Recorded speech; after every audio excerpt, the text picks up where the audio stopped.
ನಿಜಕ್ಕೂ ಕೂಡ ವಿಪರ್ಯಾಸ ಅನ್ಸುತ್ತೆ.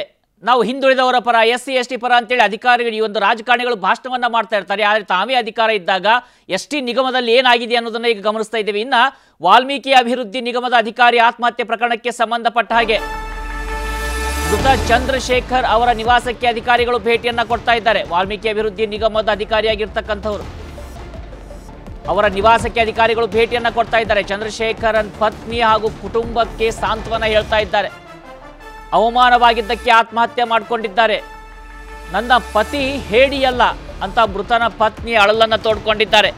ಪತಿ ಸಾವಿಗೆ ನ್ಯಾಯವನ್ನ ಕೊಡಿಸಿ ಅಂತ ಹೇಳಿ ಕಣ್ಣೀರನ್ನ ಹಾಕಿದ್ದಾರೆ.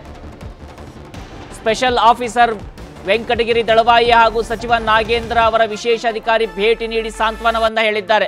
ವಿಪರ್ಯಾಸ ನೋಡಿ, ಅಧಿಕಾರಿಗಳ ಬಳಿ ಚಂದ್ರಶೇಖರನ್ ಪತ್ನಿ ಅಳಲನ್ನ ತೋಡ್ಕೊಂಡಿದ್ದಾರೆ. ಈ ಬಗ್ಗೆ ನಮ್ಮ ಹಿರಿಯ ಅಧಿಕಾರಿಗಳ ಬಗ್ಗೆ ತಿಳಿಸ್ತೇವೆ ಅಂತ ಕೂಡ ಅಧಿಕಾರಿಗಳು ಭರವಸೆಯನ್ನ ಕೊಟ್ಟು ಹೋಗಿದ್ದಾರೆ. ನಿಜಕ್ಕೂ ಕೂಡ ಈಗ ಅವರು ಭರವಸೆಯನ್ನ ಕೊಡೋದಕ್ಕೆ ಈಗ ಬರ್ತಾ ಇದ್ದಾರೆ. ಆದರೆ ಒಂದು ಜೀವ ಹೋಗಿದೆ. 187 ಕೋಟಿ ರೂಪಾಯಿ ಭ್ರಷ್ಟಾಚಾರದ ಆರೋಪ ಕೇಳಿ ಬಂದಿದೆ. ಆದರೆ ಸಂಬಂಧಪಟ್ಟ ಸಚಿವರಿಗೆ ನನಗೇನು ಗೊತ್ತೇ ಇಲ್ಲ ಅಂತೇಳಿ ಸ್ಪಷ್ಟನೆಯನ್ನ ಕೊಡ್ತಾ ಇದ್ದಾರೆ. ಇವತ್ತು ಈಶ್ವರಪ್ಪನವರು ಅವತ್ತು ರಾಜೀನಾಮೆ ಕೊಟ್ರಲ್ವಾ ಗುತ್ತಿಗೆದಾರ ಆತ್ಮಹತ್ಯೆ ಪ್ರಕರಣಕ್ಕೆ ಸಂಬಂಧಪಟ್ಟ ಹಾಗೆ. ಹಾಗಿದ್ರೆ ಇವತ್ತು ಸಚಿವರು ಯಾವ ಒಂದು ನೈತಿಕತೆಯಲ್ಲಿ ಈ ಪ್ರಶ್ನೆಗಳನ್ನ, ಈ ಸ್ಪಷ್ಟನೆಯನ್ನ ಕೊಡ್ತಾ ಇದ್ದಾರೆ ಅಂತ ಸಹಜ ಪ್ರಶ್ನೆಗಳು ಮೂಡ್ತವೆ. ಅದರಲ್ಲೂ ST ನಿಗಮ, ವಾಲ್ಮೀಕಿ ಈ ಒಂದು ನಿಗಮಕ್ಕೆ ಸಂಬಂಧಪಟ್ಟಂತದ್ದು 187 ಕೋಟಿ ರೂಪಾಯಿಯನ್ನ ಟ್ರಾನ್ಸ್ಫರ್ ಮಾಡಲಾಗಿದೆ. ಸಹಜವಾಗಿ ಇವತ್ತು ಪ್ರಶ್ನೆಗಳು ಮೂಡ್ತಾ ಇದ್ದಾವೆ. ಇನ್ನು ಮೃತ ಚಂದ್ರಶೇಖರನ್ ಅವರ ಪತ್ನಿ ನ್ಯೂಸ್ 18 ಜೊತೆಯಲ್ಲಿ ಎಕ್ಸ್ಕ್ಲೂಸಿವ್ ಆಗಿ ಮಾತನಾಡಿದ್ದಾರೆ. ನನ್ನ ಪತಿ ಸಾವಿಗೆ ನ್ಯಾಯವನ್ನ ಕೊಡಿಸಿ ಅಂತ ಹೇಳಿ ಮನವಿಯನ್ನ ಮಾಡಿಕೊಂಡಿದ್ದಾರೆ. ಕಣ್ಣೀರನ್ನ ಹಾಕಿದ್ದಾರೆ. ಆ ಕಣ್ಣೀರಿಗೆ ನ್ಯಾಯ ಸಿಗುತ್ತಾ? ಅವ್ರು ಏನು ಹೇಳಿದ್ದಾರೆ ಕೇಳೋಣ. ವಾಲ್ಮೀಕಿ ನಿಗಮ ಮಂಡಳಿಯಂತಹ ಏನು ಅಧಿಕಾರಿ ಇದ್ದರು ನಿನ್ನೆ ಆತ್ಮಹತ್ಯೆ ಮಾಡ್ಕೊಂಡಿದ್ರು. ಆ ಪ್ರಕರಣ ಈಗ ರಾಜ್ಯ ಸರ್ಕಾರಕ್ಕೆ ಒಂದು ರೀತಿಯಲ್ಲಿ ತಲೆನೋವಾಗಿ ಪರಿಣಮಿಸಿದೆ. ಆ ಬಗ್ಗೆ ಮಾತಾಡೋದಕ್ಕೆ ಅವರ ಪತ್ನಿಯಾದಂಥವ್ರು ಇದ್ದಾರೆ. ಪತ್ನಿಯವ್ರನ್ನ ಕೇಳೋಣ ಹೇಗಾಯಿತು ಈ ಘಟನೆ. ಅದ್ರ ಜೊತೆಗೆ ಈಗ ಏನು CID ಕೂಡ ಸರ್ಕಾರ ವಹಿಸ್ತೀನಿ ಅಂತ ಹೇಳಿದೆ. ಈ ಬಗ್ಗೆ ತಿಳ್ಕೊಳ್ಳೋಣ ಬನ್ನಿ ಮೇಡಮ್. ಈಗ ನಿಮ್ಮ ಏನು ಹಸ್ಬೆಂಡ್ ಅವರು ನಿನ್ನೆ ತೀರ್ಕೊಂಡ್ರು, ಸೊ ಅದ್ರ ಬಗ್ಗೆ ಈಗ CID ಕೊಡ್ತೀವಿ ಅಂತ ಸರ್ಕಾರ ಹೇಳ್ತಾ ಇದೆ ಸರ್. CIDಗೆ ಒಪ್ಪಿಸಿದ್ರು ನಮ್ಮ ಗಂಡನ ಸಾವಿ ನ್ಯಾಯವಾಗಿ ನ್ಯಾಯ ಸಿಗಲಿ ಸರ್. ನಮಗಷ್ಟೇ ನಾವು ಕೇಳ್ಕೊತಾ ಇರೋದು ಅಷ್ಟೇ. ನ್ಯಾಯ ಬೇಕು ನಮಗೆ. ನಾವು ಕೇಳ್ತಾ ಇರೋದು ಇನ್ನೇನು ನಾವು ಕೇಳ್ತಾ ಇಲ್ಲ. ಯಾಕಂದರೆ ಅವರು ಆತ್ಮಹತ್ಯೆ ಮಾಡ್ಕೊಳ್ಳೋಷ್ಟು ಹೇಡಿ ಅಲ್ಲ. ಇಷ್ಟೊಂದು ಕೆಲಸದ ಮೇಲೆ ಫ್ರೆಷರ್ ಎಷ್ಟೊಂದು ಹೇರಿದ್ದಾರೆ ಅಂದರೆ ಅಷ್ಟೊಂದು ಫ್ರೆಷರ್ ಏರಿ ಲೂಟಿ ಮಾಡಿದ್ದಾರೆ ಅಂತ ಅಪವಾದ ಹೊರಿಸಿದಾರಲ್ವ. ಅದ್ರದ್ದು ಏನಿದೆ ಅದು ಕ್ಲಿಯರಾಗಿ ನಮ್ಗೆ ಬೇಕು. ನನ್ನ ಗಂಡನ ಮೇಲೆ ಯಾವ ತಪ್ಪು ಇಲ್ಲ.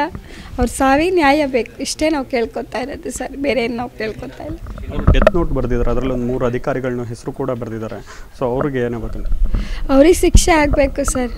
ನಾವೀಗ ನಾನು 2 ಮಕ್ಕಳನ್ನ ಇಟ್ಕೊಂಡು ನಾನು ಅನಾಥವಾಗಿ ನಿಂತಿದ್ದೀನಿ. ನಮ್ಗೆ ಯಾವುದೇ ಸಪೋರ್ಟ್ ಇಲ್ಲದೆ ಯಾವುದೂ ಇಲ್ಲದೆ ಇರೋಕ್ಕೊಂದು ಮನೆ ಬಿಟ್ಟರೆ ಏನೂ ಇಲ್ಲದೆ ನಿಂತಿದ್ದೀವಲ್ಲ. ನಾವೇನು ಮಾಡಬೇಕು ಸರ್? 2 ಮಕ್ಕಳು ಇಟ್ಕೊಂಡು ನಾನು ಎಲ್ಲಿಗೆ ಹೋಗಲಿ ಹೇಳಿ ನೋಡೋಣ. ಅದಕ್ಕೆ ನ್ಯಾಯ ಬೇಕು. ನನ್ನ ಗಂಡನ ಸಾವಿಗೆ ನನಗೆ ನ್ಯಾಯ ಬೇಕು. ಅವ್ರು 3 ಜನ ಅಧಿಕಾರಿಗೂ ಶಿಕ್ಷೆ ಆಗಲೇಬೇಕು ಸರ್ ನನಗೆ.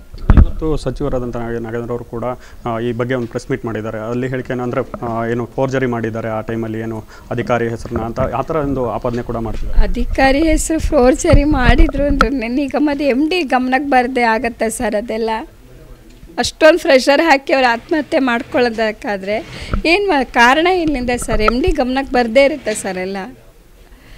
ಅದನ್ನು ಕೇಳ್ತಾ ಇರೋದು ನಾವು. MD ಗಮನಕ್ಕೆ ಬರದೆ ಯಾವುದೂ ಆಗಿರಲ್ಲ.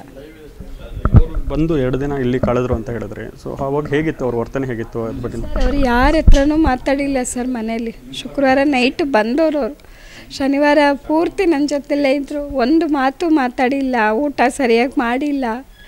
ಏನೋ ಕಳೆದೋದೋ ರೀತಿ ಫುಲ್ ಒಂದು ಸೋಫಾ ಮೇಲೆ ಕೂತು ಲ್ಯಾಪ್ಟಾಪ್ ಕೆಲಸ ಮಾಡ್ತಿದ್ದವ್ರು ಹಂಗೆ ಕೆಲಸ ಮಾಡ್ತಾಯಿದ್ರೆ ಹೊರತು ಏನೇನೂ ಮಾತಾಡಿಲ್ಲ ಸರ್. ಊಟನೂ ಸರಿಯಾಗಿ ಮಾಡಿಲ್ಲ. ಯಾರ ಹತ್ರನೂ ಮಾತಾಡಿಲ್ಲ ಅವರು. ನಿಮ್ಮ ಹತ್ರ ಹೇಳ್ಕೊಳ್ತಾ ಇದ್ದಾರೆ ಇದ್ರ ಬಗ್ಗೆ ಏನಾದರೂ? ಇಲ್ಲ ಸರ್, ಯಾವುದು ನಮಗೆ ಹೇಳಿಲ್ಲ ಸರ್. ಇದ್ರ ಬಗ್ಗೆನೇ ಹೇಳಿಲ್ಲ. ಆ್ಯಕ್ಚುಲಿ ಅವ್ರು ಆಫೀಸಲ್ಲೇ ಮನೆದಷ್ಟೇ ಅವ್ರು ನೋಡ್ಕೊತಾ ಇದ್ದಿದ್ದು. ಬಟ್ ಆಫೀಸಿನ ವಿಚಾರ ಯಾವುದು ನಮ್ಮ ಹತ್ರ ಹೇಳಿಲ್ಲ ಸರ್. ಆದರೆ ಇಷ್ಟೊಂದು ಫ್ರೆಷರ್ ಹಾಕಿ ಅವ್ರ ಜೀವ ತೆಗಿತಾ ಇದ್ದಾರೆ ಅಂದರೆ ಅವ್ರ ಅಧಿಕಾರಿಗಳೇ ಅಲ್ಲ ಸರ್ ಅವರು.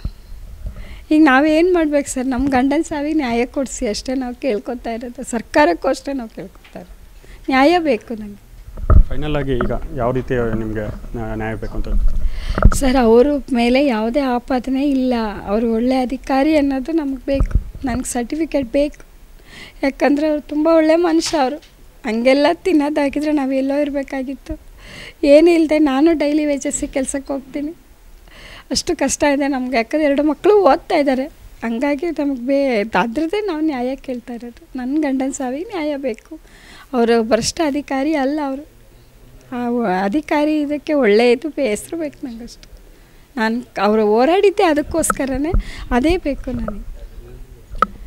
ಇದಿಷ್ಟು ಏನು ಚಂದ್ರಶೇಖರ್ ಅವರ ಪತ್ನಿಯವರ ಮಾತಾಗಿತ್ತು. ನ್ಯೂಸ್ 18 ವಿನಯ್ ಕುರ್ದಾಡ್, ಶಿವಮೊಗ್ಗ. ಕನ್ನಡಿಗರ ಮೆಚ್ಚಿನ ನಿಮ್ಮ ನ್ಯೂಸ್ 18 ಕನ್ನಡ ಈಗ ವಾಟ್ಸ್ಆಪ್ನಲ್ಲಿಯೂ ಲಭ್ಯ. ಕರ್ನಾಟಕ ಮತ್ತು ದೇಶ ವಿದೇಶದ 360 ಡಿಗ್ರಿ ಸುದ್ದಿ ವಿವರವನ್ನ ನೀವು ನಿಮ್ಮ ಕೈ ಬೆರಳುಗಳಲ್ಲಿಯೇ ಪಡೆಯೋದಿಕ್ಕೆ ಈ QR ಕೋಡ್ ಅನ್ನ ಸ್ಕ್ಯಾನ್ ಮಾಡಿ. ನಮ್ಮ ಚಾನೆಲ್ ಅನ್ನ ಫಾಲೋ ಮಾಡಿ, ನೋಟಿಫಿಕೇಶನ್ ಆನ್ ಮಾಡಿ.